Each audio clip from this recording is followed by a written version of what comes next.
Hey folks, you know I take my trail camera intel pretty seriously. It's a huge part of how I build my hunting strategy, and I'm always looking for gear that just flat out works. Stuff I can rely on. Backed by solid people and the best customer support in the business. That's exactly why I run Tacticam Reveal cell cameras. Whether you're just getting started or you're a full-blown data junkie like me, they've got a camera to fit your budget and your hunting style.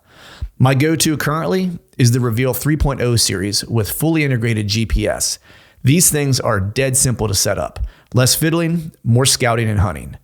And they run on most major service providers and will automatically connect you to the strongest signal in your area. So no more hiking to the top of a ridge just to realize you've got the wrong service provider. Been there, not fun. Here's the kicker. You don't even need an SD card. That means fewer trips in, less pressure on your spots, and more real-time intel sent straight to your phone. And if you pair it with a Reveal solar panel or a lithium cartridge, you can keep those cameras running longer and spend more time doing what actually matters. Scouting new ground, dialing in a setup, or maybe, just maybe, finally cleaning the garage like you told your wife you would before the season started. Don't just take my word for it. Check out Tacticam Reveal at tacticam.com. Tacticam. Everything you need to take your hunting to the next level. Stay more comfortable, more concealed, and in the stand longer with Oscio gear. Premium camouflage apparel created for bow hunters by bow hunters. Oscio's revolutionary patented camo patterns and innovative features are designed to keep whitetail bow hunters totally invisible and dead quiet.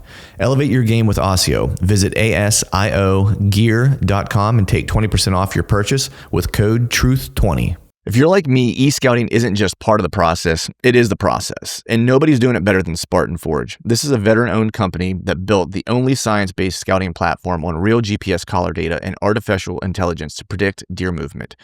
But where it really shines is with their imagery. Spartan Forge now has a high-res UAV coverage for 80% of the whitetail states, down to 5-centimeter detail. That means you can see trails, old logging roads, cuts, even subtle vegetation changes that most apps completely miss. And if you really want to get nerdy, their LiDAR layer breaks right through the canopy so you can see the forest floor. Gives you some visibility to those hidden draws, ditches that big bucks absolutely love to live in. Add in historical wind data and a desktop-only features like Eagle Eye and Cyber Scout, and you've got the most advanced hunting app out there. Start your risk-free 14-day trial today at spartanforge.ai.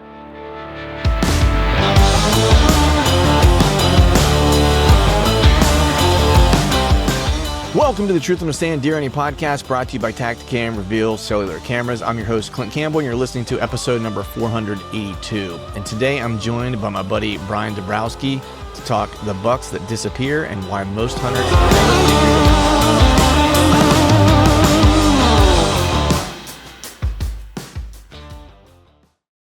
All right, folks, welcome back to another episode of the Truth from the Stand Deer Hunting Podcast. And today I got my buddy. He's a two-time offender now. This is the second time I had you on, man. So welcome to the exclusive. It's not very exclusive, but it's. I got my buddy on. Guess. Yeah. Oh, you're one of them, man, for sure. Got my buddy on, Mr. Brian Dombrowski. I think I said your name right. Yeah, that'll work. It's a good Polish name for this area. So yeah. I did see a picture of you like sporting the Polish pride where you were wearing plaid on plaid. That's a look. That's just what we wear. I don't know. Yeah. That's what we do. I don't know. I still got my camel onesie back here and everything. So nice. I don't know. Yeah. We just rock it. in the winter, plaid on plaid's okay, right? Especially if it's like pajamas or something like that. Like I'm into it. I can get down with it. You know? Yeah. I guess I just go for more functionality than, I'm getting up there in age, so I really don't care what it looks like. Right. That's just it, man. That's just it. You just don't care anymore. You're like, whatever, Yeah, that's where I'm at. My wife, we'll go out to dinner. I forget, we went out for something a couple weeks ago, and she, I'll always check with her. I'm like, hey, what do you want me to wear? Like just because I don't go out very often. I'm a hermit, Yep. I'm like, hey, what do you want me to wear? Just tell me what it is you want me to put on, and I'll put it on. And her response was, as long as the pants don't have holes in them, I don't care. That was her response, because I have only a couple pair of pants I like to wear, and they all have holes basically in the ass at the pockets, like where the pockets are starting to come off. Yeah. And I refuse to throw them away because they're like my favorite pants. Isn't that the style though? You can buy That's what I pants tried to like tell. I was like, this. man, I'm just hip. You know, I can't help it. You know what I mean? See your underwear through there. You know, that's the style, I thought. So Yeah. Well, I don't wear any, so my whole ass is hanging. Oh, No, I'm okay. just kidding. Too much info for the Yeah, people listening didn't bargain for that bit that we just shared. No, not yet. Nice, man. But how things going, man? How was your season, buddy? I mean, I was keeping up with you during the course of the season. I know we texted once in a while and stuff like that. But how'd things shake out? We did pretty good. We ended up with 4 deer down. I got my bull buck in Wisconsin. Got a couple does. Went to Illinois for the first time. Got a buck down there. Nice. And I missed my target buck that I've been after for 5 years now, probably, with the muzzleloader in early December. Mm-hmm. So I took kind of a glory shot at it across the marsh, you know. So I never shot that far, but I'm like, you got to try, right? Right. Yeah. You got to give it a whirl, man. I just wanted to scare him this year. That's it. Right. I just scared the piss off. Right. You want to make it a challenge. Let them know you're around. You know. Yeah. Don't want to make it too easy. No, I spent enough time. I'm like, I'm gonna scare the hell out of this thing. So right, nice. How your Wisconsin buck, your bow Yep. buck. When did you kill that? October. It had to be October 24th, 25th, I think, right around there. Yeah. So Was it a deer you knew of? Yeah, I knew of them. I had a week planned to Illinois, like for the first part of November, and I was getting up to that area where I didn't have I didn't have a really good intel on anything really decent yet. You know, I earlier in the year I did, but then it usually just goes to shit, you know, with everything. Oh, and that's why I was asking, because like I was following along with you, and I think we even messaged earlier in the year, texted or Instagram or whatever it was. And I remember just as I was following along, like you had mentioned that like it just kind of it fell apart, like everything kind of fell apart, like to a degree. Every year it does. You know? Yeah.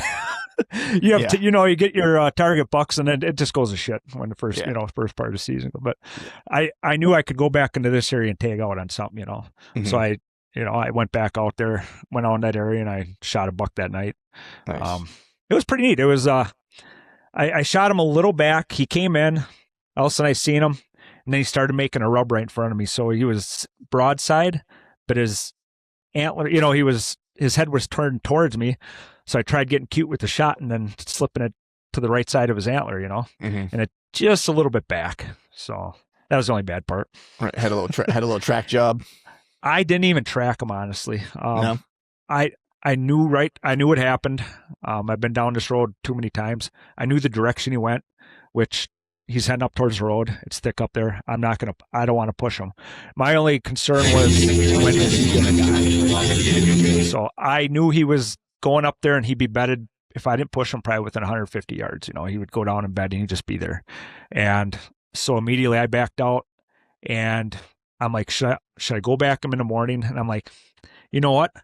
I'm going to do something I've never done before. I'm just going to call a drone. I've never used one before. And the guy lives 4 minutes away from where, it turns out I kind of know him. He goes, let's go fly it right now and see where he is. We flew it. And that is the coolest thing I've ever seen. I mean, I knew right where I knew where the buck went. I'm like, he's going to be in this area. He went over there. We looked. Buck was bedded down laying there. The only part he wasn't dead. So then we flew it the next day, still wasn't dead. So it took a long time for that deer to finally die. Wow. Yeah. That's wild. So where did you hit him? I might have nicked the liver, but just behind that center, just back. Yeah. And he only moved about 150, 160 yards from where I was sitting. And he actually moved towards the parking lot more in that thick stuff because I had to swing all the way back around him to hunt him that night. Right. And I thought about that. If I would have went in there the next day, I would have jumped that deer and he would have ran. I'd have been screwed. Yeah. If I would have took a dog on him the next day, jump, ran. So I know there's a lot of hoopla about. I was just going to say there's a lot of hoopla about it, right? And I kind of sit like somewhere in the middle, and I'm pretty transparent about it. Where at least for me personally, it's like I like running trail cameras. I don't.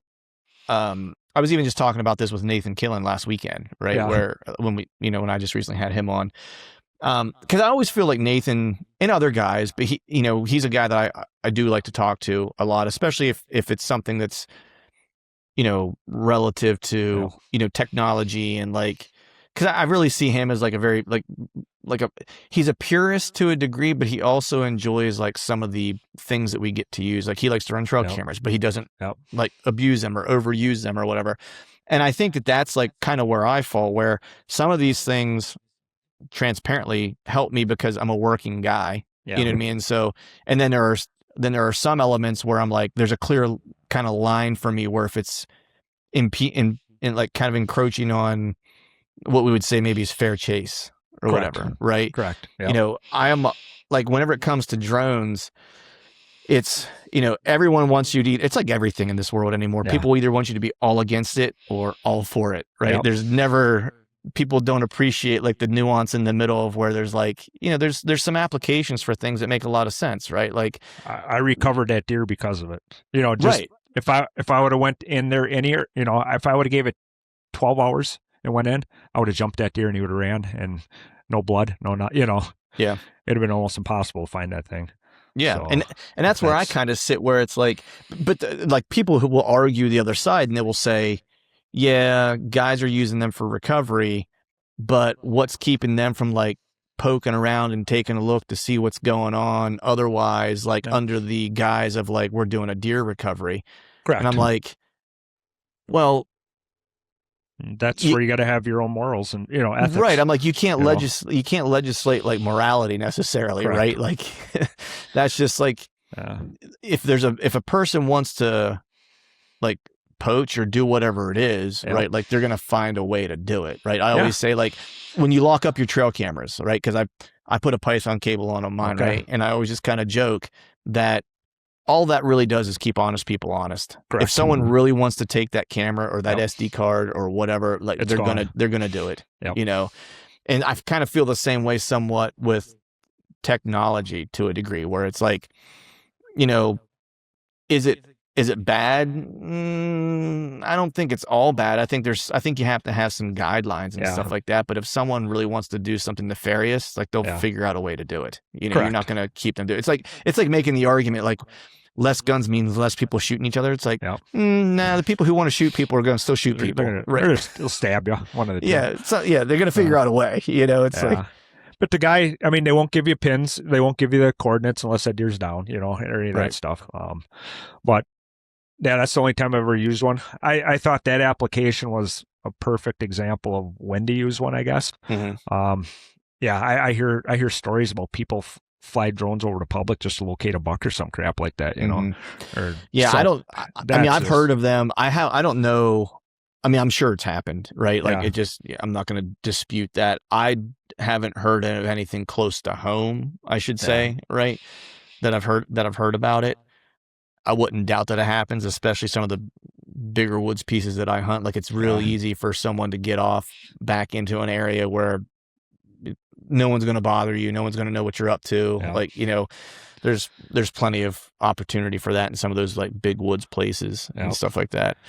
But there's no way to there's no real way to get around it, to be honest. No. Like I mean, that's the part that I guess I struggle with a little bit, is just like, I don't know what the solution is. Right. Yeah. Like I don't know. Go ahead. Oh, I was going to say there needs to be something in place, Yeah. There needs to be some sort of laws in place, or, these, Wisconsin, all these different other states, there has to be something in place. I think. Right. They're behind the 8 ball on this crap. Well, right yeah. now, and usually what happens is the whitetail space usually takes its, especially when it comes to like regulations and stuff like that. At least it's the way it feels. Don't quote me on it, but it feels like they take a lot of their cues from the West. Yeah. Like whenever the West adopts something because, say Montana or Idaho or, Wyoming, whatever, like they have like a large part of their economy is their big game hunting, right? It's less so in Pennsylvania, right? It's not driving the state economy per se. I mean, it drives a portion of it. Don't get me wrong. There is a impact, right? Yep. But it's not like people aren't traveling from Montana to hunt Pennsylvania whitetail. Like, put it that way. Usually, I haven't heard of that. But. Right. You know what I mean? Yeah. So they have a vested interest in those Western states to make sure that things are kind of on the up and up. And, and they police nefarious activity like no one's business, right? Yeah. Like I'm always kind of surprised, some of the buddies that I have that live out, in Idaho or Montana or whatever, like, because you're talking about some big country, right? Oh, yeah. And guys will act a fool and do something, Yep. and will get caught. And I'm Yeah. like, I have no clue how they would catch someone in that kind of region doing something suspicious. Like it always blows my mind because I'm like, I don't even know where you would start. Like how did anybody know? Like they're in the middle of nowhere. You know what I mean? But yeah, I mean, they're People good at the talk. job. People talk. That's just it. Loose lips sink ships. A few beers and you're, singing to the girl at the bar and she gets mad at you and she tells so. Yeah, exactly. Or you had a couple pops and you're like, hey, look at this elk I just got. Right? It's like, buddy, season went out 3 weeks ago. It's like, oh yeah, it was on my neighbors, or something. I don't understand. Why do people do it if you can't show it? You know what I mean? You can't be proud of it. That's the part. So why the hell do it? That's the part that blows my mind. Is that like I don't understand. Like, because for me, it's the community aspect of things, right? Like, you kill a good buck, or a deer, or an elk, a doe, whatever the case is. Nope. It like you immediately text somebody. You're like, hey man, this just happened. I just did this. It was awesome. Like, and you kind of tell them the story, even if it's just like with your close buddies or whatever. And like, I just can't imagine doing something like that and then not being able to say anything. Like, correct. And I know it happens because, I mean, I found a dead wolf that was shot. I turned that in a DNR one time down here. But you find these monster bucks, right? I mean, they're just giants and people know of them. And all of a sudden they just disappear. It's like, they just don't, where's it going? Well, there was one local to me, a couple years ago that I had. It was the first year I'd ever seen him, but he was really consistent. And for the area, he was kind of a freak. And he was a young deer, like body wise, like he looked like, I was like, man, that deer, if you just covered up his antlers and you looked at his body, after this, I'll send you a video of the deer. You just looked at his body, you would be like, that deer is 2.5 years old. Yeah. Right. But when you look at his rack, and I know you shouldn't judge things by a rack, right? Yep. But when you look at his rack, you're like, okay, he's got to at least be 3, because like deer in this area just don't have the makeup to put the amount of bone that he had on within 3 years. Like it just doesn't happen. Right. Yep. Definitely not at 2 years. But if you looked at his body, you would think he was a 2-year-old. And like you look at his antlers and you're like, he can't be 2. Right. Yeah. And you're like, you look at his body, you're like, he's definitely not 4. Yeah. Right. So you're kind of, but he had like double G2s, double split brows, like all kinds just of everything. Funky, weird shit. Like he didn't have a ton of mass. He just had a lot of characteristics and just a lot going on to where it's like, I put him at probably like around 150 inches. So it wasn't like he was like a huge frame deer. Yeah. But as young as he looked, I was like, I hunted him that year and I was a day late and a dollar short 2 different times where it's like, I missed him by like a couple hours. Yep. And it was one of those deer where you're like, dude, if he just makes it 1 more, and God bless if he makes it 2 more, you know what I mean? Like he just could be a mega, and literally disappeared. Never saw him again. Yep. Right. Like I saw him through archery season, had some videos of him and stuff like that. And then once, archery season went out, gun season came in, et cetera, I thought maybe I'll find his sheds. Didn't hear about anybody killing him. Yeah. Waited till the next year. I was like, well, he'll likely be back in the same area. Right. Never. Yeah. I mean, all the different cameras that I had in different areas in that piece, like never picked him up. And I was like, man, a deer like that doesn't just like disappear, you know? And if someone would have killed him legitimately, like you would have heard about it. Yeah. That's why I feel on some of these deer I find, I'm like, where did, like right before season, they just gone. And I realize there's a lot of influx of people and stuff, but then you never hear of anybody ever killing that buck, Right. And these are top tier deer, Yeah. In a state where you have a lot of travel hunters coming in, because I imagine Wisconsin, like, you guys are a good buck state, right? There's plenty of people, if they're looking for like an over the counter tag or whatever, like Wisconsin's, a place that you could go and have some fun. Yeah. Yep. And so I would imagine some of those deer, it's like an out of stater gets them and like you never hear about it because he came in on a solo hunt by himself, killed his buck and went home. I honestly I hardly ever see anyone from out of state hunt in your area. In my area. It's just it's not a good area to come. Everybody goes to the west side, southwest. They want the hills and bluffs, or right. But yeah, there's not a lot of people that come to sand country and want to hunt this crap. They leave all that rugged shit to you, huh? It's not really rugged. It's kind of like just crappy. Right, but it's not glamorous. It's right, nothing glamorous. No. Right, but it's funny to hear you say that because we trade pictures and stories and stuff like that, right? And it's funny to hear you say that, and then in my mind know of some of the deer, right, that you see, and things like that, and it's like, man, crappy is in the eye of the beholder. Like I look at those deer and I'm like, I'll come hunt there. Like it's a shitty. These are shitty areas to get into. I mean, they're thick, nasty. There's been times where you're up in a stand 6 feet high. You're 6 feet in a pine tree in this clear cut. You can't see more than 10 yards, and I can hear deer eating 15 yards away, but I can't see them. Mm-hmm. I can hear them eating acorns or something. But you can't see them. That's how. Yeah. It's just.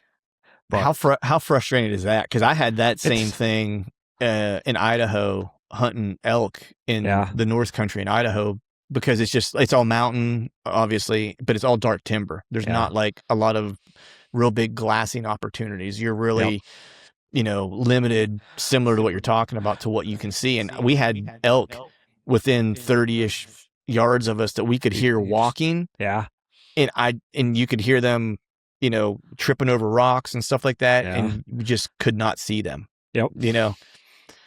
And it was frustrating because I'm like, I know they're here. I can smell them. You know what I mean? So I can smell them and I can hear them and I know exactly where they're at, but I cannot see them.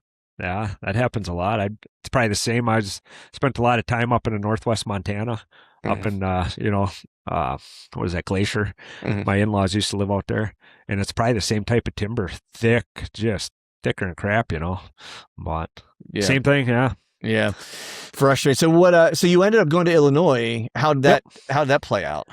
That played out pretty good. I shot the 2 does before I went to Illinois with the bull. And we went to Illinois. Went out there with Matt Lair. He had that Mobile Hunters Dojo podcast. Okay, yeah. And so we went out there. He ended up getting hurt on the way out. He tore his tendon in his bicep. Oh man! But he ended up going out, and he was pretty limited. Yeah. But we went to this one spot, and it was kind of neat. I went out there for a week, and we really didn't hunt together. We were hunting the same parcel, but we weren't hunting together. Mm-hmm. And it was kind of neat how everything played out, because it was like a lifetime of scouting, put that week together, and taking out on that deer. So you go to this property you never really been on, and there's just a shit ton of people on this. I mean, it's like overran with people, Mm-hmm. That's one thing I was surprised about. You got all these people from the South pouring up there. So if you go too far down in Illinois, everyone from the South comes up there. Alabama, Mm-hmm. it's just pouring up. And everyone, has that Southern accent you're talking to them, But, so I'm running into all these people. The first night out there, right? I'm like, I'm just going to go for a walk. So I found this deer trail that cut up to the top. A lot of the crop fields are on top, on the top. Mm-hmm. Top hills. I'm following this deer trail. I get up to the top hill, and I'm like, there's cars everywhere, parked. I'm like, I'm just going to walk around and see where people are hunting. Mm-hmm. So I got my bow. I was just going to look for a set for that first night, and I got whistled at 4 times. It was humorous, Right. I'd go over here and some guy's whistling at me. I'd go, all the spots you'd think people would hunt, along these crop fields. Yeah. So that told me how to hunt that area then, I'm like, okay, I know the game now, I know Mm-hmm. where people are, are setting. So I really got into it then the next few days. I located, did a lot of midday scouting and stuff, just scout, hunt, and I found a good area that was coming off this private, kind of this ditch system, and just reading the sign, I found this rub line off this field edge. It was kind of in the field edge where these deer could go into the in the woodlot, Mm-hmm. and they could scent check that field. Everyone's sitting on the field, but back in the woodlot, they're paralleling it, just scent checking it, down by the Mm-hmm. ridge, So I found just a perfect scenario back there. I saw like 3-4 different bucks. In there. It was a good morning spot because they were coming off the public shooting back towards the private, and it was just a beautiful spot there in the morning. And I had an arrow deflection there, and that, which, a nice buck come by and shot at it, and my arrow hit a branch and it went flying. But I'm like, son of a bitch, But so then I ended up going to the other side of the property and found some smoking hot sign. I ended up talking to a local guy, and he worked for a guide over in this area, and nice kid. And he was sharing information, and that's what's really nice out there. I was just talking to some local people, and they were super nice. And I didn't run any cameras in this area or nothing like that. I don't really do that on out-of-state hunts. But this kid was, and I started talking to him. He's like, oh yeah, there's, he was based off the sign and what he was showing me for pictures. I kind of knew the caliber of deer in that area. I'm sure there's bigger ones in the area, but I knew it was in there. And I went back to where I was going that first night, kind of this little amphitheater, had a ridge behind me, a tall ridge, and I was kind of in this amphitheater, thick bottom, another hill, ridge on the other side, a lot of sign down there. And that first night I sat down there, I heard there's a little flat, almost a ledge, right before the top of the ridge, like thick bedding area. And right at last light, I heard like a grunt come up from that area. So I'm pretty sure there's a buck working his way up there. And based off the knob that was up there, I figured, and the sign I was seeing in this bottom, I kind of figured that they were swinging down to the bottom at night, playing all in the bottom, and then probably working their way up the backside of this knob and bedding up there again in the morning. So I ended up going. I'd hunt all day. I would get down and I would scout. So I was scouting these dry creek beds, and I was walking this creek bed below that ridge in that, I forget I don't know, if that ledge or whatever you want to call it, and I saw a big track in the creek bed in the mud, and it was going right up towards that direction, and so I took that track, and I didn't want to intrude too much, you know what I mean? When you want to get the intel, you got to go to a certain point before you say, that's close enough, that's hard to, and you just got to figure that out yourself, I guess. But, so I got to a certain point and I took it up to this, oak, where these oaks were on the backside of that little knob, and there was a nice rub right there, and I could see where a deer had bedded down, kind of overlooking that dry creek bed. So I'm like, okay, so I ended up sitting there at night. I kind of worked my way up to the top of the ridge, and then I had a water feature on the backside of me. So if I would have jumped 10 yards back, I was, in the water. And I seen I could see they're bedded down there. I seen a few deer that night, and I swung up there the next morning, but I went back to where that first bed was, and I get to the base of my tree, and I'm getting ready to set up, and I look and I see antlers sticking up out of the ground, and I grab them, and it's an old set of rattle horns that were buried. Wow. And someone had, years ago, someone had sat in that same damn tree. That's wild. Yeah. So I get up in the tree, that morning, and it's beautiful out, and I got the, everything's working out nice. I got a little ravine behind me, so the thermals are kind of pulling up that instead of pulling up towards that knob. And, just as I had pictured it, that buck came from the bottom on the opposite side, worked his way up to that knob, the backside of the knob. It's a really thin area to get up there.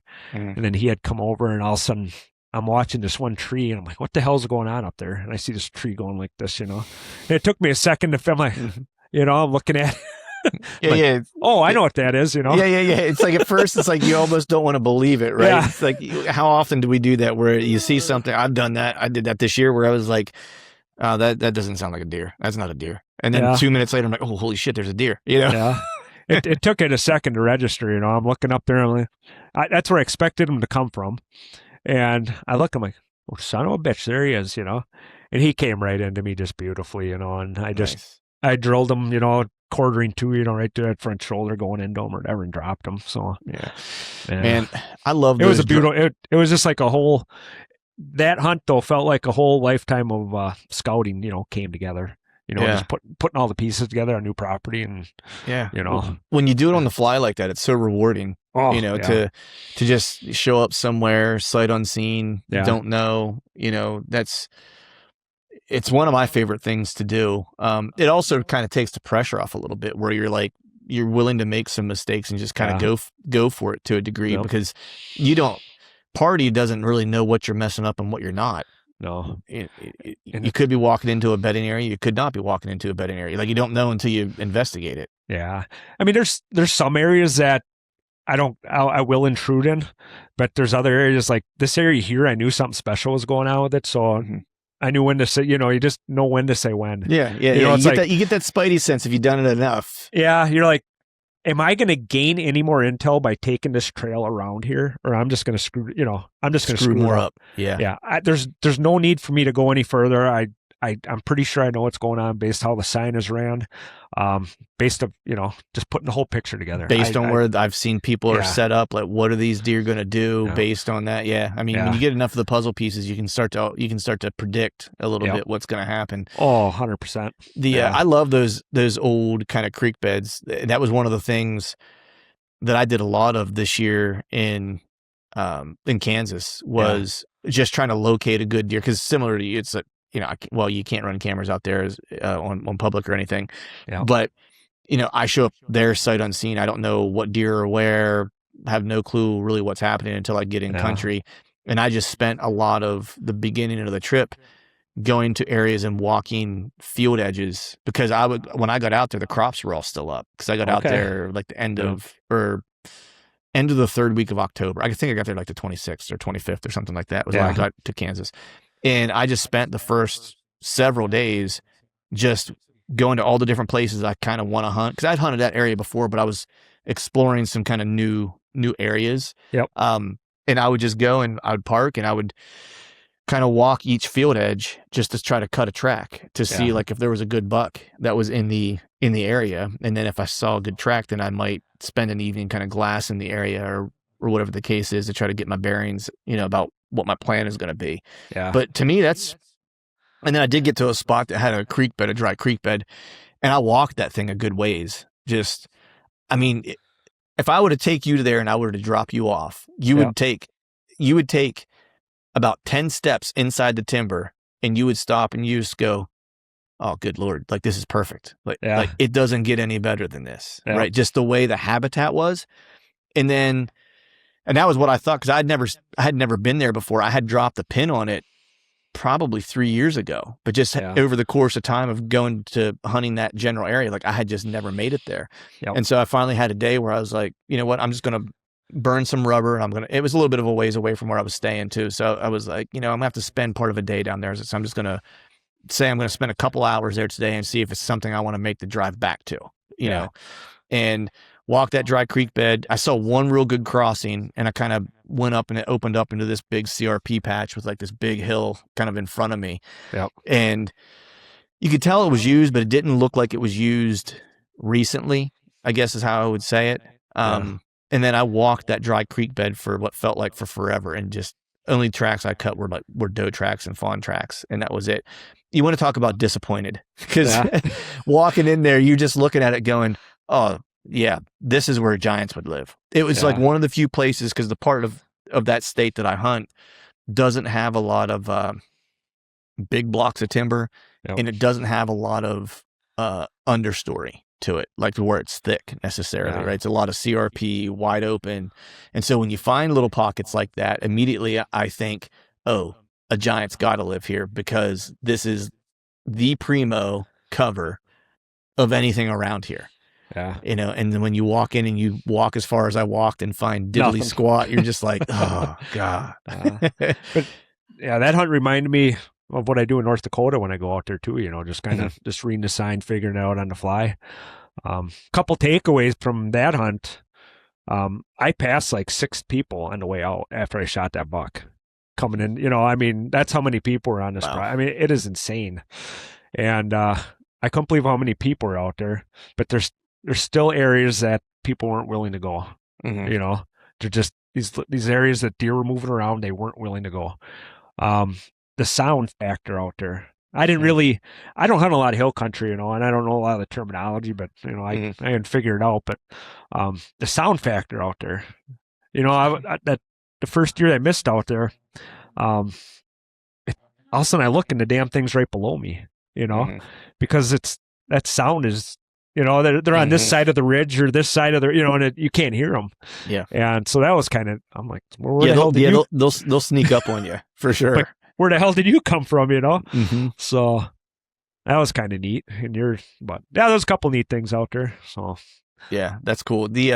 I'm always surprised. That's the one thing I think that people don't think about when they travel to hunt, and it didn't really dawn on me a lot until I started hunting real flat, open country, like the plains, like Kansas or in Oklahoma or whatever the case is especially ground hunting, because I hunted a lot of hills where I grew up. So I grew up in Western PA. Now where I hunt now, there's some swamp local to me is primarily what I hunt for the most part if I'm hunting local. But if I'm going to like the big woods piece, then that's a lot of mountain. But there's a lot of flat there too, because it's still like you're already on top of the mountain type of situation where you'll get some up and down, and it's extreme up and down, and then it's just flat, know. But and so to your point, things will kind of creep up on you to a degree. But if you have enough leaf cover, like you will get a heads up that they're coming once they've kind of come around, like crested the ridge, or they've come around the side, or whatever the case is. They'll get to within earshot. When I went, I remember when I first got out to Kansas, for example, and I'm on the ground and I'm in CRP, how quiet and how quickly they're on top of you, because you couldn't hear them until they're right there. Yeah. And I thought I'd be able to hear them a little bit, but I don't know how many times. I remember one, I was sitting down, I was eating lunch. And so I kind of sat down, and there was this little lip where I was sitting, and then there was a big drainage that ran basically from the top, where there was like this field that was connected by this big brushy drainage. It kind of ran, and then the field kind of split it. And so the brushy drainage basically ran on each side of it. Yep. And I was sitting on, I guess, what would be the east side of it. And it was lunchtime, and I was like, all right, I'm gonna grab something to eat real quick. I'm just gonna pop a squat right here by this like juniper tree, and sat down. You're talking you're just sitting there. I'm just sitting on the ground. Okay. Yeah. Just sitting on the ground. Like, cause I mean, out there, it's like, I don't get into a tree. It's like, I just either spot and stalk or just walk. So I sat down on the ground. I was like, all right, got my sandwich out and whatever I'm going to eat. It's whatever time, it's during the rut. And so I was like, I might put my pack behind my head, maybe take a little siesta for 20 minutes, cause people might think that that's stupid when you're on a travel hunt, but one of my favorite things to do when I go hunt is literally take a nap in the woods, like just lay on the ground and take a nap. Like, I don't know why I do it almost every trip, So I was like, I'm going to take like a 20-minute like cat nap real quick, and that way I'm good to go the rest of the afternoon. And so I kind of was sitting there. I didn't even get to my cat nap. I just finished up eating, and I'm just kind of sitting there surveying, put the glass up, make sure I'm not missing anything. Right. I'm like, all right, maybe I will just doze off for a second. And I'm just kind of getting my stuff together, packing my pack back up. That way I can take a little nap. And as soon as I'm done, it's like I can get up and move again. And all of a sudden, out of nowhere, I'm just leaning back on it, right? Relaxing. And I just hear like thump, thump, thump, thump, thump behind me. And when I say behind me, I'm talking like 10 yards behind me, you know? And I turn around and I just see this doe jump. And when she jumps and lands, she was maybe 3 yards from me, like off this lip, boom, hit the ground, saw me, dove down into that, the ditch that was in front of me. And I hear more thumping, and I turn around, and here's this buck. He comes running, and he stops at that lip, and he just stops, and he's looking around for his doe at that lip. And I'm looking at him like, he don't even see me. No. Right. And he's just like, 10 yards from me. And then he jumps off of it, lands right beside me, still doesn't see me. And that doe went down to that ditch and just kind of like stopped. He located her, and he went down and like ended up corralling her. And then they ended up bedding within like, I don't remember what it was, probably like 15 yards in front of me for like 2 hours. Yeah. And I couldn't move because I didn't want to blow a bunch of deer out. So I just ended up sitting there watching them. And it wasn't a deer. If his right side matched his left, I probably would have shot him, because he was a good buck if he was equal on both sides, but he was all busted up on the one side. But that was like the moment where I thought to myself, I need to have my head on a swivel out here, because those deer, I promise you, came screaming across that open field, and I never heard them until they were already right on top of me, you know, and how that grass out there will just soak up the sound. Yeah. You know, it's same with the pine tree plantations. I'm sure a lot of people down, in the southern states too. We got a lot of pine tree plantations where I live, and you get that thick understory, the different stages of pines. Man, those deer, I mean, those are hard sits because, you got to be attentive. I like being able to relax a little bit up there sometimes, but those sits you can't. I mean, you just, you can't look at your phone. You can't do anything. You just you're just attentive the whole time. And it's, there's certain conditions people don't like to hunt in. My least favorite condition to hunt in is wind, because I can't hear. Yeah. Like, and it drives me nuts because I just get tired, when you constantly have to be scanning, because, like you're saying, you have to be attentive, right? Even in those places where the sound is deadened, you can still kind of take the focus off your eyes for 5 minutes at a time and just listen. Correct.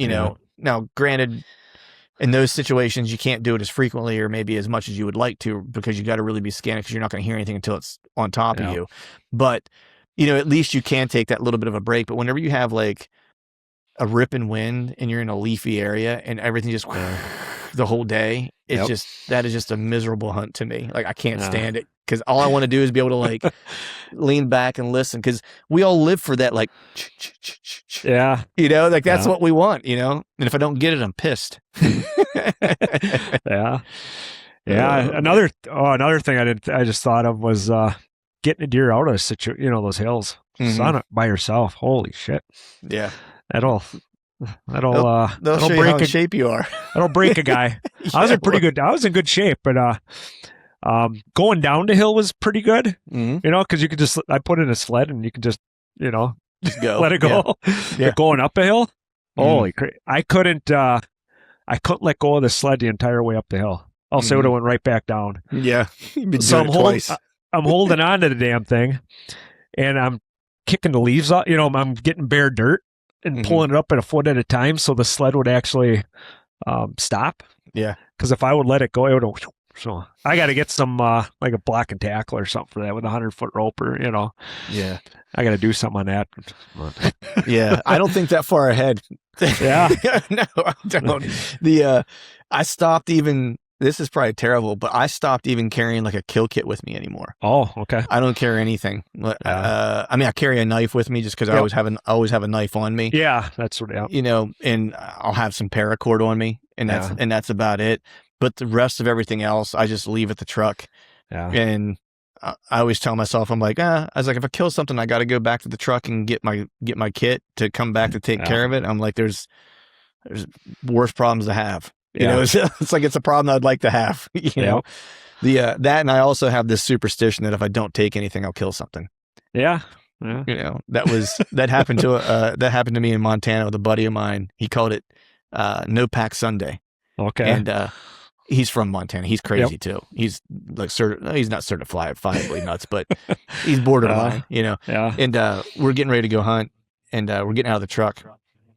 Because we packed into a certain area for about a week, and that place was kind of busted, and so he had a cabin that we were staying at, and then using that as base camp, and kind of driving to some places, and then which kind of sucked. Northwest, like Bob Marshall or something like that, way back in that. It was big close timber. To Bob Marshall. Yeah, it was actually closer down around Dillon, but we were hunting the area around the Bob. Yep.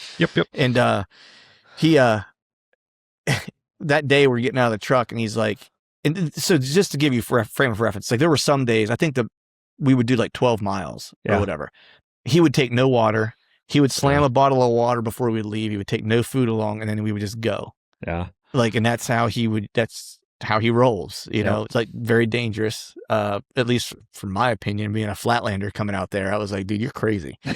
And so that morning we're getting out of the truck, and he goes, Campbell, leave your pack in the truck. I'm like, what? He's like, leave your pack in the truck. I'm like, nah, dude. I was like, I need to take at least water. I was like, I'm not like you. I'm not from here. I'm going to take some water. I'm going to take my pack. He's like, it's No Pack Sunday. I was like, well, you can go No Pack Sunday if you want to. I was like, but I'm taking my pack, So I brought my water and I brought some food, just the stuff that was in my pack. It wasn't anything extravagant.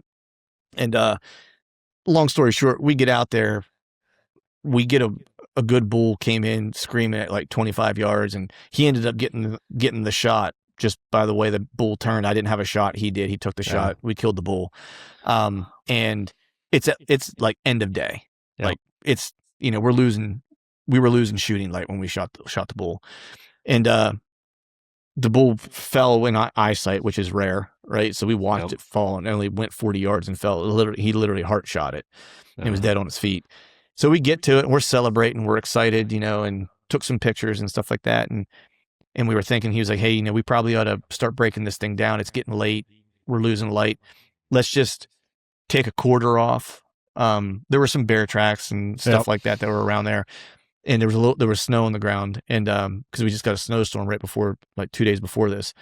And, he's like, let's just cut off a front quarter, or, a front shoulder and a hind quarter. Yep. And he's like, we'll just take that out, and then we'll leave the carcass here.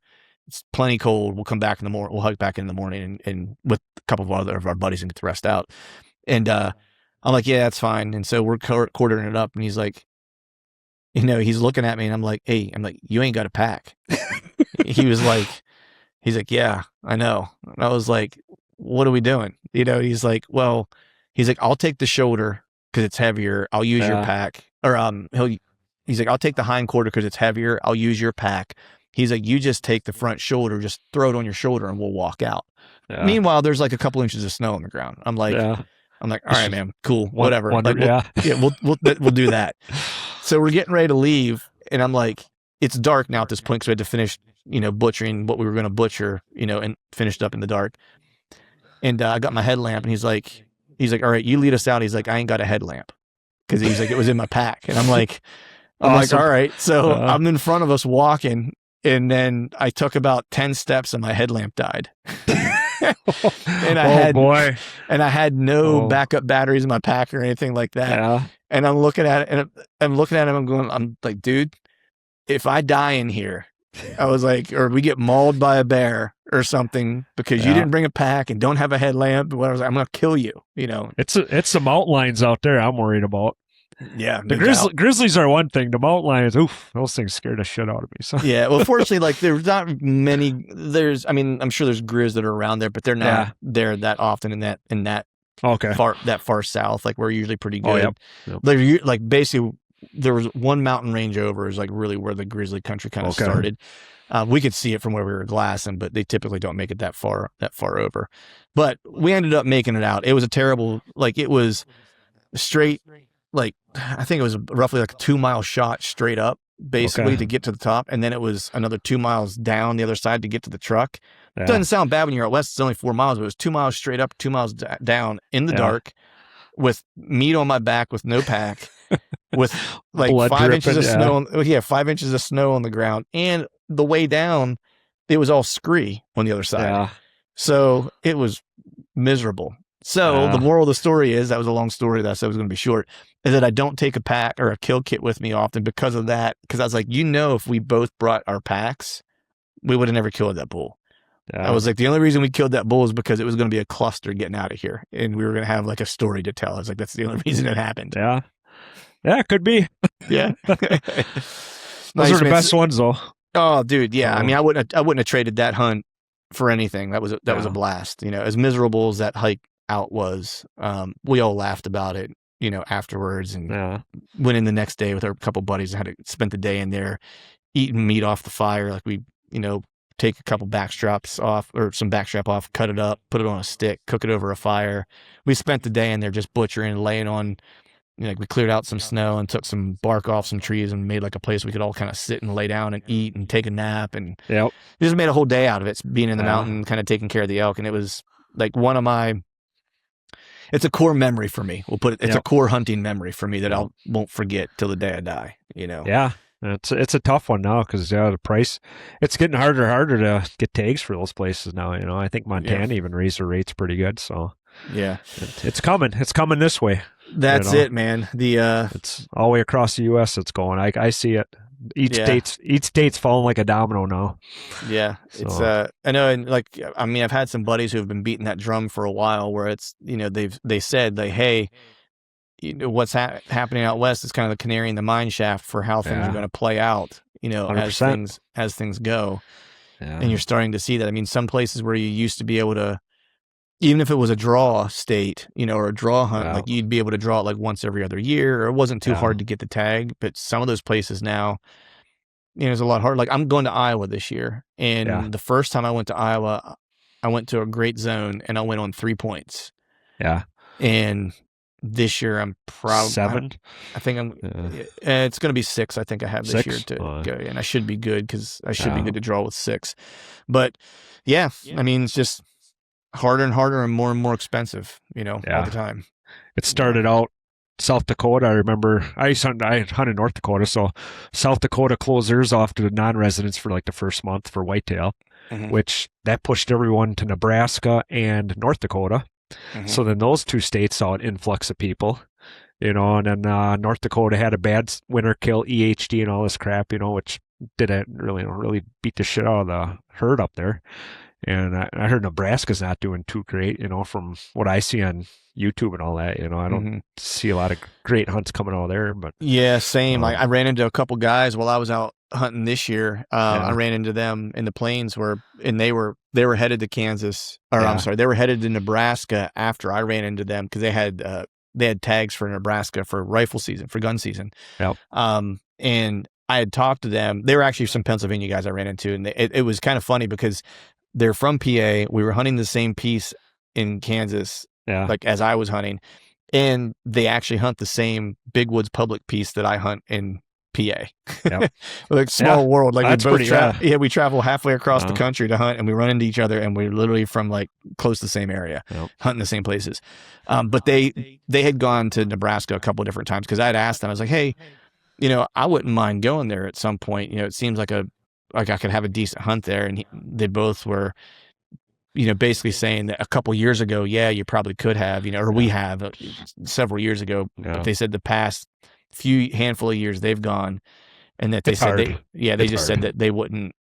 They said they were doing it this year because they were already going to be out there. They had already planned to do it, but they said they weren't expecting to have good hunts necessarily. So. But Illinois is getting that's my first year there, and I just went down there and they sold out. I think they sold out in non-resident tags this year, first time ever.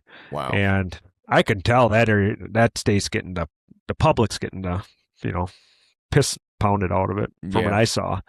I was like, holy cow. So yeah, at least the public anyway, the stuff I saw. I mean, you can probably go down, I didn't go down to like the Shawnee National Forest area. I figure you're getting too close to Kentucky and those southern states where they're pushing up into that area. So I try to work myself in a little buffer where, in the state. But yeah, I mean, I even saw that, where I was at. And I talked about it with a couple buddies. I think I even mentioned it on here where, a lot of the walk-in access that you had in those places that I had pins dropped on from 3 years ago or 4 years ago just were non-existent anymore. And I told my buddy that it was probably to the magnitude of about 40% of what I had marked, or 40% of what was available in years prior was not available anymore. For hunting it, or just hunting it? Oh, okay. Yeah. For hunting in general, right? Yeah. Or sometimes it would be open for they may have changed it to where it was open for pheasant. I'm talking just open for deer hunting. It might have been open for pheasant and turkey or something like that, but not for deer. Yep. And what I told them was that the pressure out there seemed to be so much more this year than it had been in the years past. And I said, I don't think there was more people because they've always had the same kind of allotment of tags, so there's not necessarily like more hunters per se. As I think really what it was that there was the same number of hunters, but just fewer parcels for them to hunt.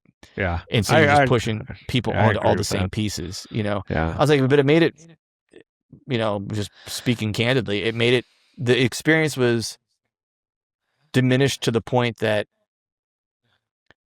I won't go back to that same area again. Yeah. And I've contemplated just not even going back to the state. Yep. Because it was that, now I had a good hunt, don't get me wrong, but it was just not, I did a lot. Kansas, right? Yeah. I just had to do a lot more, it was less hunting and more avoiding people. Correct. Right. And if I want to do that, I can do that in Pennsylvania. You got to go out with whitetail adrenaline boys out there hammering it. We've been in Those a lot guys of, they're getting her done out there. So yeah, we've been in a lot of the similar areas. I'll say that. Yeah. I'm buddies with a couple of those guys. So it's like, I mean, they don't tell me where they're hunting and stuff like that.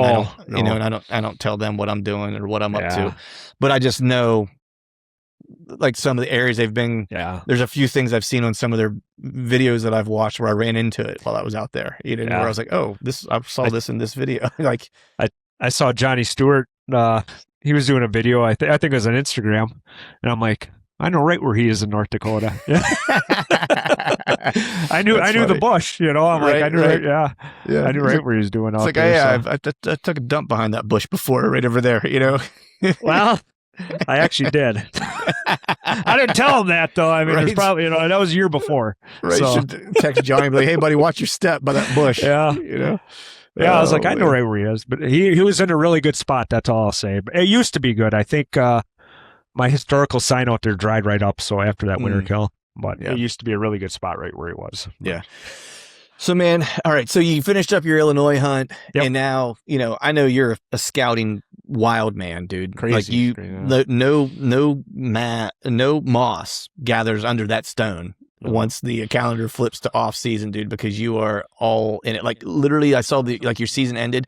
I want to say like the next day you were out, if I'm not mistaken.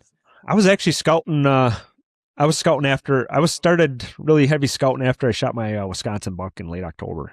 Yeah. So, which is really nice to be able to scout during the rut. I didn't have so that was awesome. So, I mean, I did a lot of scouting during the rut, just seeing signs, seeing how everything was going. So, yeah. Isn't that nice, man, when you can spend that time in the woods where you can just you can really see what's happening in real time. Yep. Oh, yeah. Because it's being a weekend warrior for the most part. You fall behind if you're not, if I'm out there every day, it's one thing, but from week to week, it changes so drastically with food sources, cover, everything else. So you're constantly, it's hard to stay on top of those deer. Yeah. That's why I was saying, I had told someone, that the one year I chased that one lone deer around the big woods. Yeah. And I said, even though I didn't kill him, I said that was probably my favorite hunt that I've ever, I shouldn't say my favorite. It was one of my favorite hunts because I was working and hunting from the trailer, and I literally hunted every day.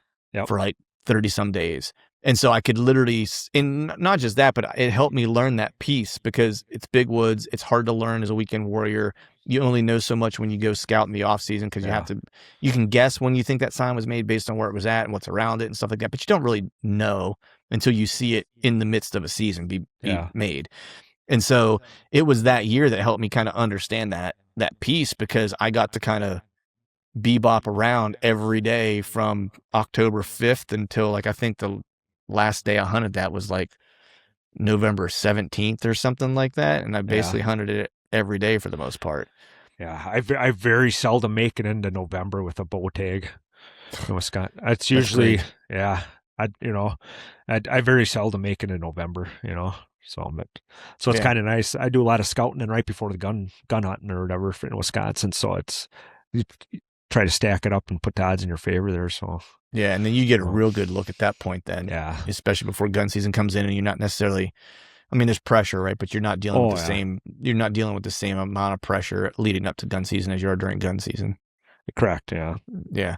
So man, the one thing I wanted to pick your brain about was, you have like I said, you scout a ton and you have a spreadsheet system of some sort that I've seen you reference in the past. Yeah. And so I want to get a sense of like let's just start with like, where did that come from and what is it? Well, it came from the fact that I just too much scouting and then stuff gets lost in your brain. I mean, I got it all. Especially as we get older. Yeah. So, I mean, you scout like, let's say 60 properties, right? And it's hard to keep that stuff in order in your head. So, I mean, I'd be looking at my Onyx or Spartan Forge, I use both of the apps, but I'd be looking at those and okay, trying to reference them as the days go on throughout the season. But I actually put a spreadsheet together now where I do the date, property, the access point on the property, how many acres I scouted, how many miles I walked. Do I plan on hunting it this year? Yes, no. Cameras, I just kind of a macro level.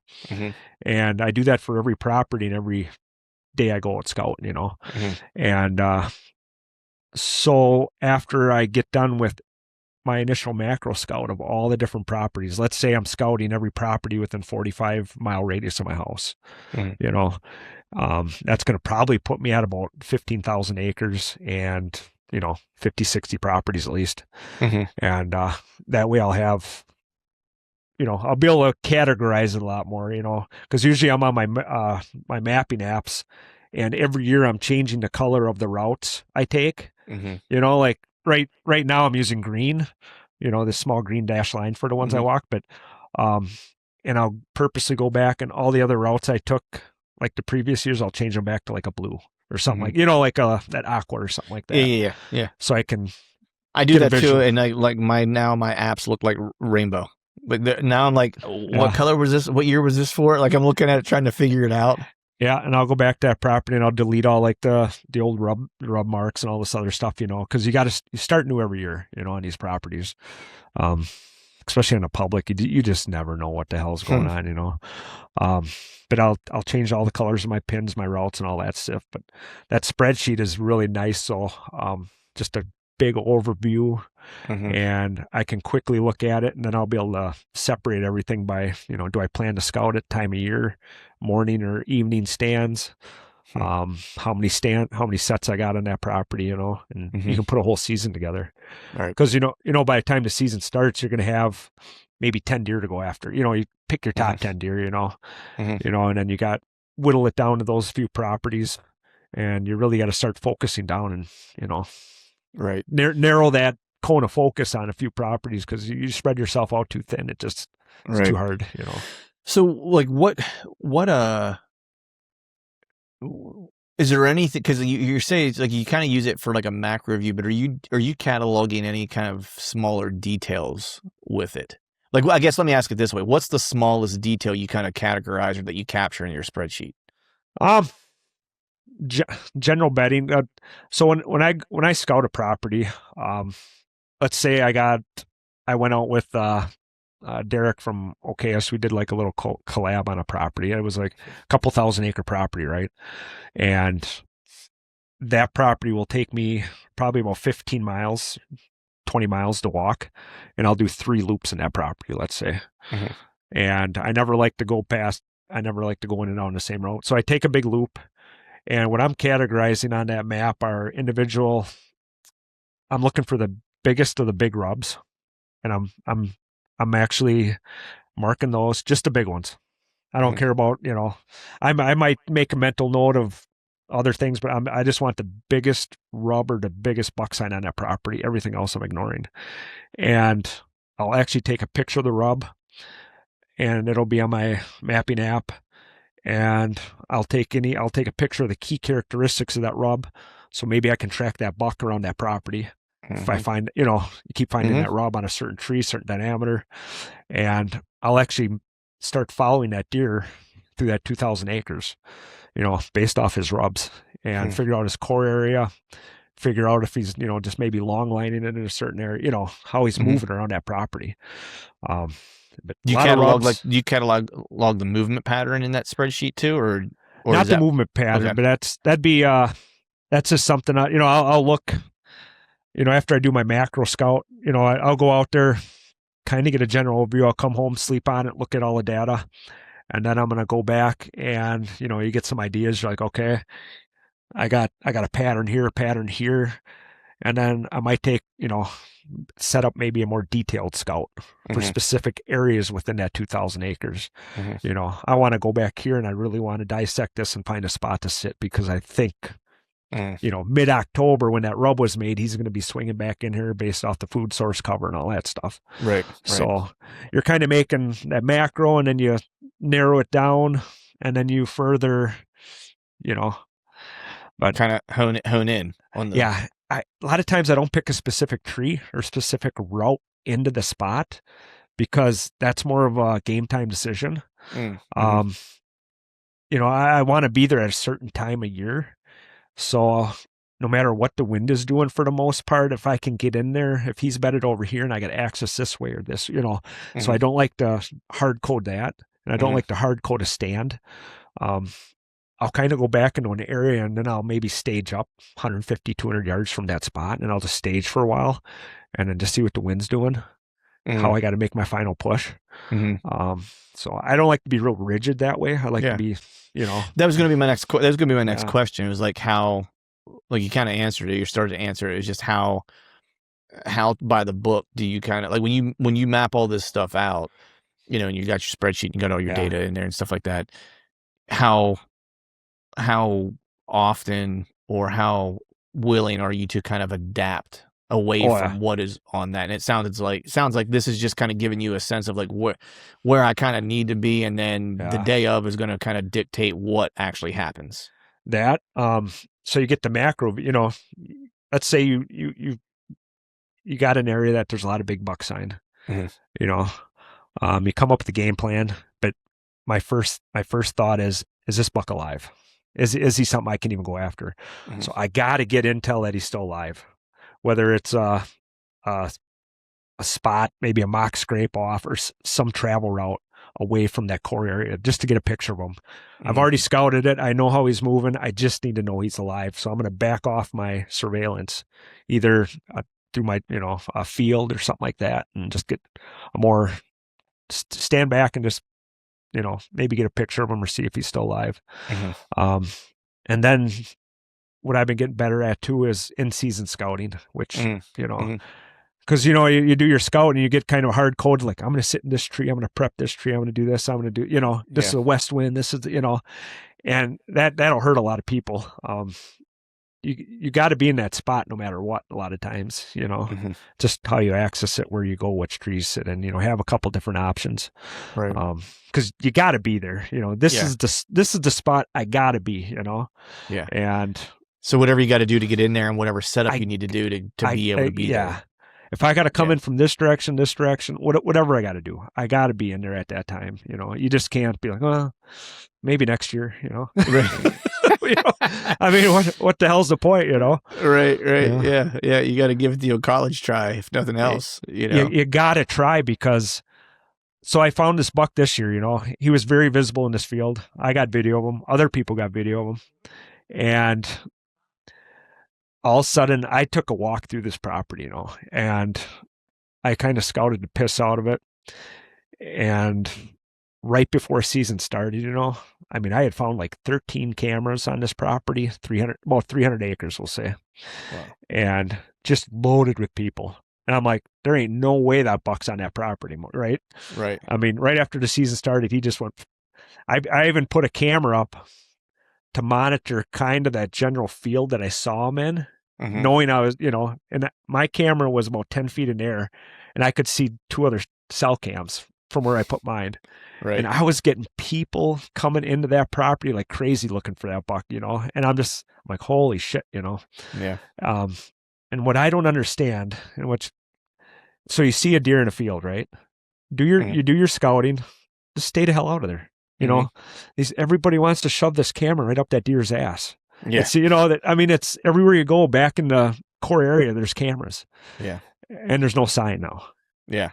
So I've been spending the last couple weeks, I've been going to dabbling in these different areas where I think that buck kind of slid off to. And these private properties that maybe butt up against that property that are undeveloped. And it doesn't look like anyone really hunts them from aerial, photographs are thick. They're just kind of, and it's a good staging area for that buck to be. And based off his rub lines, I'm seeing a pattern heading in that direction, Yeah. But the hard thing is it's going to be a real, it's going to be a timing hunt. I got to get in there at the right time, Yeah. And because he's going to be back visible in that field as long as like the food source is still good, right? So people are going to see him, right? And they're going to do the same thing that they did this year, which is pound the crap out of that area that's right adjacent to where they've seen him, right? So as long as that stuff holds true, you would think that what you've discovered would also hold true. Yeah. And I don't think people are reading the sign right, or they're not looking at the sign, they might get a picture and they're, well, they're hunting cameras is what they're doing. They're hunting cameras. Yeah, exactly. Yeah. I think a lot of guys do that. And you might get lucky, but like I've always said, like, man, cameras are a great tool to tell you something's alive and give you, and if you can use the data over time, you can get a real good sense of like how a specific deer likes to move, right? And you can get a sense of how deer in an area like to use certain terrain and things like that. But if you're hunting your cameras, you're gonna almost always be a day late and a dollar short, because that's only ever telling you what they did, not what they're going to do. But you gotta understand how they want to use things and try to get ahead of them. And that was like, you know this stuff. People know this stuff academically. And I did too. And what really, and I knew a lot of times that I was a day late and a dollar short, because I was relying on camera data to a degree, because like you were saying, I'm a weekend warrior guy for the most part, a lot of times, right? So it's like, I can't looking at cell cameras, man. It's like that, or just like pulling a card, like when I'm walking into an area, like if, some of the areas I hunt doesn't have cell service. So it's like, I got to pull a card when I get in there. And so it's telling me what has happened, not what's going to happen, and, it wasn't until I chased that one deer around when I was in the woods every day where not that it dawned on me, but I had the realization that, it kind of imprinted it on me that I always kind of knew that you don't chase camera data because it's always going to put you a day behind. But if you don't have anything else to go off of, what are you supposed to do? That was kind of where I was always stuck, because I can't be in the woods every day, And that particular year, because I was able to be in the woods every day, that's when it dawned on me that, I just need to use those as data points and start to try to predict. Because the more often I predict where he's going to be, I'm going to eventually get in front of him. Right? Like, I might be wrong 5 times, but the 6th time I predicted correctly, right? Because you're just kind of making some educated guesses on where you think they're going to be for the reasons that what about the deer's behavior, what they like, what they don't like, what their mannerisms are around other deer. Like, there's a whole host of things you think about, but it's that predictive part that you have to get comfortable doing, and knowing that you're not always going to be right. I think that's what separates a lot of guys. You see some of these guys are knocking down nice bucks every year, and it's like they're predicting the patterns and movements. And most of it's not even based off of like the trail camera information. No, it's sign. It's sign. It's like they're going, oh, he's here. This is the time of year. This is what he's going to look for based on what I know about this deer, right? And so this is probably an area he's going to spend time in this week. That's what it comes down to. Yep. And it's a week by week thing with food patterns, Yeah. They're gonna bet over here based off this food source. All of a sudden the soybeans turn yellow. Boom, he's bumped over to the corn, he's bumped over here, he's maybe a secondary browse or something, Mm-hmm. So it's hard to keep track of these deer sometimes when you're a weekend warrior, but take that macro level, Mm-hmm. and then you get the general picture. There's a buck in this area, you kind of figure out his home range, and then you got to see if he's alive. Then you take it into the season, back it up with your in-season scouting, and then over the years, you kind of put your hypothesis together, figure out where everyone else is hunting, how they're hunting them, and that kind of stuff. And, kind of put it together after a while, you get okay at it, Well, I'll never more than be anything, great, but right. Well, more than anything, what I find that people do, and you tell me if I'm off base here, but you probably do a lot better job of removing areas where he's not versus defining area where he is. Yeah. Right. It's that deductive reasoning kind of part of things where, and that's that idea that you can't just flock to the big sign because everybody's probably going to see that, and that's where everybody's going to go. It's like that just tells you was in an area. Yeah. But if enough people are hunting that area and the sign is impressive enough, you can almost guarantee there's going to be other guys that are in and around that area. Yep. And so you just have to start to think like, okay, not this area because people are using it for access, not this area because people are hunting that, not this area because people have intruded this spot. So here, and here are the only places that he probably is going to be comfortable. Yeah. Right. I mean, yeah, you get a deer 6-7 years old around here. That's insane. That's just insane. I mean, I've been finding out that is the hardest probably characteristic to find on an animal in this part of the state is age. Mm-hmm. I chase genetics a lot in certain areas. But I mean, I even have good genetics by my house here, but you'll never get to age, never. Mm. So to be able to have an area that you can find a deer that's 5, 6, 7 years old, that's That's Yeah. hard to do on public, I'll tell you. That is, and I've been That's doing the this a holy lot of grail. years. That's the Yeah. holy grail. Yeah, it really is. It's I've been, yeah, because when you cover a lot find of it, ground. man, it's a whole lot of fun to chase those. Yeah, They don't yeah. act like other deer. No. So even if I find a dead buck, like I found a really nice, deadhead this year, and that thing was old. I Yeah. mean, had a mass like you wouldn't believe. And I was actually excited to find that deer because that told me this area I was looking at has the ability, Has the stuff. has the ingredients. And if there's one, that can make it that old, Mm-hmm. chances are there's maybe another one out there. Mm-hmm. So I got to put some time out there yet to that marsh. But that's the hardest thing for me to find right now is age, honestly. When you you're with your spreadsheet, when you're logging all your information, what is something for you? Well, I guess I'll ask it this way: was there anything that after you logged things that surprised you? Like once you started logging everything and you kind of took a step back, was there anything where you went, "Holy shit, man! Like I would have never thought of that," or that just is something that was just didn't seem. Nothing surprised me. The amount of time I spend surprises me. It's insane, It is, yeah, it's insane. It's like, so I got 40 entries right now, on different properties since mid December.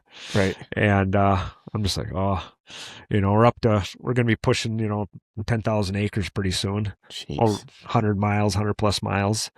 But I knew it was a lot every year, Right. What surprises me is the amount of ground you have to cover to find a handful of quality.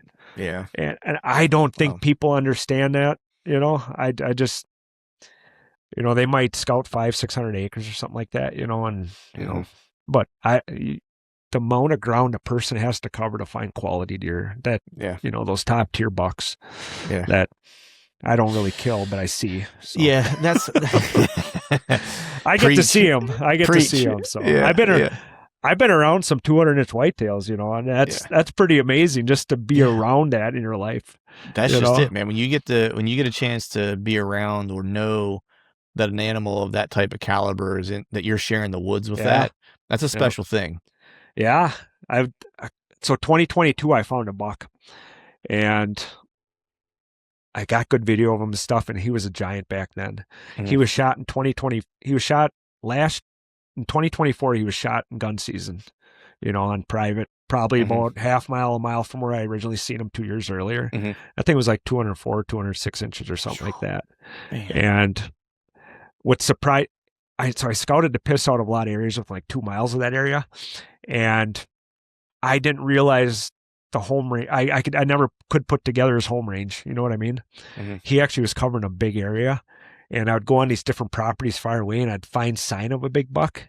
And now that I look back at it, it was probably him. I was picking him up on different properties, and where I shot my buck this year was one of those properties he was hanging on, where I found that great big sign from 2020. And yeah. But it's hard to put that together, though. Sometimes these big ass bucks cover a lot of ground, and that's why you don't kill them, because they're on so many different people's property. Yeah, well, they just have different. They each have their own unique personalities. So, like, because you'd want to say, especially for me in the big ones, like one thing I see kind of consistently is like if a deer gets age on it, they become a little more homebody-ish, where they don't venture a whole lot, right? But I'm finding that to be almost different with a lot of these. Right, that's what I was just going to say, but that doesn't hold true for all of them, like in every area necessarily. Because there was another deer so the one that I chased around, the reason why he was killable was because once I figured out spring, summer, winter, fall, didn't matter when, he was in the same general area. And when he transitioned, he didn't transition. It wasn't like he transitioned to like a completely different mountain. Yeah. He was transitioning just like a little bit and was still kind of in his area. He's moved 500 yards or whatever the case is. He wasn't moving miles away per se. Yeah. Right. And counterpoint is a deer prior to that my one buddy knew of and hunted him. He was on like these two different mountain pieces, but they were like right next to each other. So it wasn't odd that you would find him on both of them. And we thought he kind of lived in that general area, but he would always disappear like during a portion of the season, and they would come back kind of later in November. And we really never knew where he went. We could never pick him up anywhere. Like none of us would see him.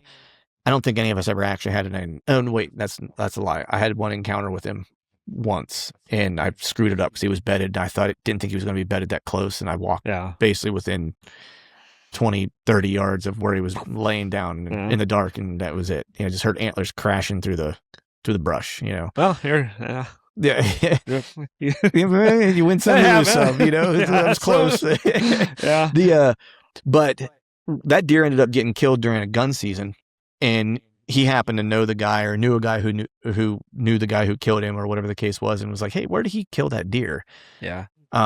Just out of curiosity, and he didn't tell him like a pin or anything like that, but just told him like what area of the mountain. Yep. He was on a completely different mountain that I've scouted before. But it was as the crow flies, probably 5 miles from where we knew him to be consistently. Yeah. You know, and that deer, I had him on camera for 3 years and knew of that deer for 3 years. And he was at least a 3-year-old when we found him, because he was probably, like in PA, he was a really good deer. He was like he was probably 140-ish inches, you know? Yep. And so that's a hell of a deer anywhere. Yeah. That's a nice deer. Yeah. Well, that's what I'm saying. For PA, he's a really, really, really good deer. Yep.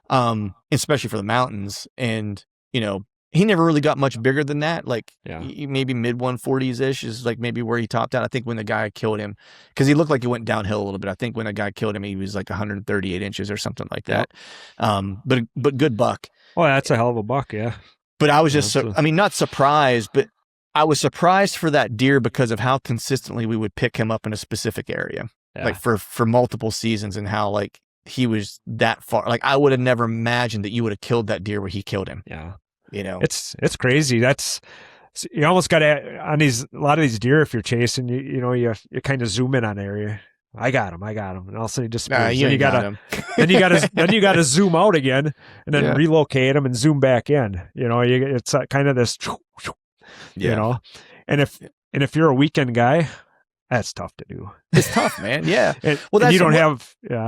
No, I was just going to say what you were saying earlier, where, you know, the amount of ground is what was surprising to you that you have to cover to find some quality bucks. And I was just going to say, I think that's one of the things that people don't have an appreciation for. And if they feel like they're not achieving the goals that they have for themselves, that they feel like, you know, well, it's because I don't live in this place or because I don't have this or whatever the case is. It's a lot of it is like and I'm not saying this to be mean, but a lot of those people just aren't doing the type of the amount of work that it takes to actually find them. Correct. Right. It's like, so their goals and their aspirations are outsized of their input. And it's not saying that they're being lazy. They just may not have the requisite time. They may not have the time available to do it. And that's fine. But I would just hope those people would realize that, man, if you want to find a certain caliber of deer like that, you know, especially in states that don't grow them consistently with a lot of pressure and stuff like that, you got to cover an immense amount of ground to find that caliber of deer. Yeah. And you should probably just be stoked to hunt good bucks. Correct. You know what I mean? Like and because that, for me personally, that's kind of, you know, I don't go for broke for me in PA because, you know, I have a certain amount of time I can dedicate to scouting and stuff like that. And unless I just kind of get lucky, not going to find that one, you know, but that's for me why it's like a multiple year process. Like it's a lot of cameras out in a lot of areas, just prospecting, getting data. And then it's like, boom, I find a good one. And I'm like, okay, cool. I'm going to watch him for 2 years and run cameras and try to understand him. And then I'm going to hunt him, you know, but it might take me years of running cameras till I find one. Right. Because I just don't have the time to always to scout the amount of miles that I need to do to find that caliber every year. Yeah. You just brought something up there. Like, let's say you're watching that buck for 2 years. Chances are that, you know, around it'll probably be gone. You know, a lot of times it'll be shot or something like that. But that'll lead you into historical sign where you can kind of lean back on that. Right. But just going back to what you were saying earlier, which is like if a good deer, if a really good buck found that place a really good place to live, there's a reason why, because it has certain things that big deer want. That's something I keep up here is historical. You know, I'm always, even if, you know, not every year there's gonna be a nice buck in an area, right? But I'm going to have a key spot. I go back onto that property and I check. Mm-hmm. Maybe let's say you got 600-acre property. There might be 2 spots I go to on that property, Mm-hmm. and I'll go in there and I'll go in here. And if there's not the sign I want to see, I'm out of there. Yeah. Because if there's a big buck there, he's gonna lay sign there and there, and Yep. Yeah. It's so true, man. Like that's if people, I think, devalue or don't appreciate historical sign as much as they should. Especially if you have an area that's has had a history of having good bucks. Yeah. Spending time there. It's like you don't want to put all your chips on it. You don't want to think that just because he was there one year, there's going to be another one the next year. Like I don't know that I subscribe to the idea. You'll hear some guys talk about this idea that if a big deer uses a specific bed and like he gets killed, like another big deer just kind of moves in once he's gone. I'm like, I think that happens sometimes, but I think that is not. I wouldn't set that as a rule. Yeah. I might continue to check that area over the years to see if something happens, but I'm not going to say that like, no, like, yeah, he's just going to move in like it's a new apartment. Correct.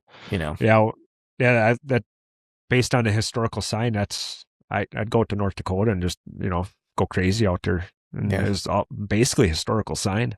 Mm-hmm. And, you lay some nice deer down doing that on out of state hunts. Yeah, for sure, man. Especially if nothing changes, Yeah. Yeah. Especially if like, crop rotation was the same or, the habitat kind of for the most part stayed the same and things like that. Those buck groups are going to be over here. They're laying down early season scrapes over here. Mm-hmm. So you can run back. And I remember being out there and I'm running through the woods because I'm trying to cover as much ground as I can, because I don't pre-scout. I go out there the day of and I'm literally running through the woods, checking scrapes to see if they're opened. And if it's not open, checking it, I'm looking for that batcher group or looking, so where they're spending time. Yeah, I probably look insane if someone's seen me because usually I'm like talking to myself and shit. So I'm just running through the woods, like talking to myself and stuff and making notes and, in my head. And I'm like, okay, putting it in your spreadsheet later. Yeah. Yeah. But that spreadsheet's helped me. It's going to just help me categorize stuff. Yeah. Be able to narrow the focus faster and not forget about stuff because you scout too many properties. You just, end of the season comes like, oh shit, I had that nice buck over here. I never, took a shot at. Yeah. I might have to get a copy of that format of that spreadsheet so I can use it. I catalog all my trail camera data and that gets cataloged in Deer Lab. I use that. Okay. A buddy of mine owns it, developed it years ago. Yep. That's just what I've used because I can just upload them. I have them in there. It'll pull all the historical information for me, stuff like that. Okay. Historical wind, I can see like how they're traveling. I can place my cameras on a map and I can actually heat map the map to where it's like, it'll show me where that deer is. Like once I tag him, where it'll show me like the hot spots of like where he's spending the most amount of his time and how he's traveling and stuff like that. So I've used that and it's been helpful. More so, I don't use it religiously. I more so use it whenever I have a deer I want to kill where I'm like, okay, let me get a sense of like what, wind he likes specifically in this area. Like, okay, cool. And let me get a look at like what time of day is he most often traveling, through this area? Like, is there a time of day that he prefers where he's active? Yeah. Right. And I kind of do that for those purposes. So now I kind of have a narrowed down space where I know he's potentially killable. And then after that, it's what you and I have been talking about this whole time, which is now you got to go hunt him and you got to be in there as often as you can be without boogering him up. So you know where to be and when you need to be there and start to predict. The hardest thing is to stay the hell out till that, till it's time. Till it's time. Yeah. I mean, I've made that mistake. I'm just on top of that deer, on top of him. And, I know I screwed up a lot of times, but that big one I was going after, or one of the big ones I was going after this year, I scout at odd times. Mm-hmm. Like sometimes I'll wait till my wife and kids go to sleep, and then I'll put my headlamp on and I'll go in the woods. That, yeah. You just, you know what I mean? I just go whenever, and I was out there middle of January this year and I got out there before daybreak in that marsh and I wanted to get back in that where I thought that buck was coming from, So it was like six something in the morning. I'm like, so I go back there and I'm climbing over trees with my headlamp, looking for sign and stuff. And all of a sudden I'm looking, I'm like, what the heck? And our season in that county was open till end of January. Mm-hmm. And all of a sudden I see like a red light, right where I was going. Mm-hmm. And I thought it was, I'm looking through the trees and I'm like this, and I thought it was like a radio tower flashing or some shit. Oh, right. Yeah. And all of a sudden I see it move. I'm like, oh shit. There was a guy that had come in from the backside. I mean, he had a good plan, based off of, he had the wind and everything for if that buck was even in there. But he had a good plan, and he had come back in there. I'm like, I knew what buck he was after and everything. I'm like, I know what he's doing. Yeah. So I'm like, shit. So I backed out. I'm like, I didn't expect to see anyone. And I drove around the block, found his truck, and I left my number on his. And he called me. And I said, hey, I'm sorry. I was just getting out scouting. I hope that buck's still alive you're after. And, because I knew which one he was after. Yeah. And he called me, we talked and stuff. And he said, yeah, no problem. I'm like, I'm sorry. I didn't, but. Right. Yeah. Well, I mean, do it long enough. You're going to run into some folks once in a while. It's just part of it. But just be nice to people out there and people share information. They're like, hey, this is what I seen this, Yep. And we kind of shared information on that deer. And I talked to him after the season, because I've been trying to keep tabs. I haven't heard of anyone shooting that buck. I think some Amish people shot a pretty decent buck 4 miles from there. I don't know if that was it or not. I doubt it. But nice. As far as I know, he's still alive, and so we'll see. Well, man, I hope you kill him. I hope you get a crack at him. I need one of those with my last name on it, so we gotta. Right there you go. the Dombrowski buck. It's gonna be and so on. Right there you go. I'll be able to say I knew him when. I knew him when, before he's famous. Awesome, man. Well, hey, buddy, I kept you here an hour and a half chopping it up. I appreciate your time. I could sit here and talk to you all freaking night. We'll have to do it again and not let it be so long between sessions. I enjoy talking to you. I enjoy the method to your madness, and you're a blast to chat with, man. But let people know where they can follow. Let them know where they can follow along with you and like your Instagram handle and all that stuff. Yeah, pretty much Instagram, shadow_pursuits. And that's where I post stuff on there for my, day scouting videos sometimes and stuff. That kind of, you can find me on that one. Awesome, man. We'll kill that big deer, all right? I'm going to try. I'm going to scare him at least, so we'll see. There you go, buddy. Appreciate you, man. Yep, thanks you. All right, folks, that is a wrap for today's show. I'd like to thank all of you for listening. And if you haven't yet, please head over to iTunes and leave us a 5-star rating. And be sure to subscribe to the podcast. And hell, while you're at it, head over to YouTube and give us a sub there too. I'd be super appreciative if you do those couple things for me. And before I shut this thing down, I need to give a big shout out to our partners who continue to help us make this podcast possible. Tacticam, Osseo Gear, Hawk Optics, Face Off E-Bikes, and Lathrop & Sons Boot Company. And until next time, we'll see y'all.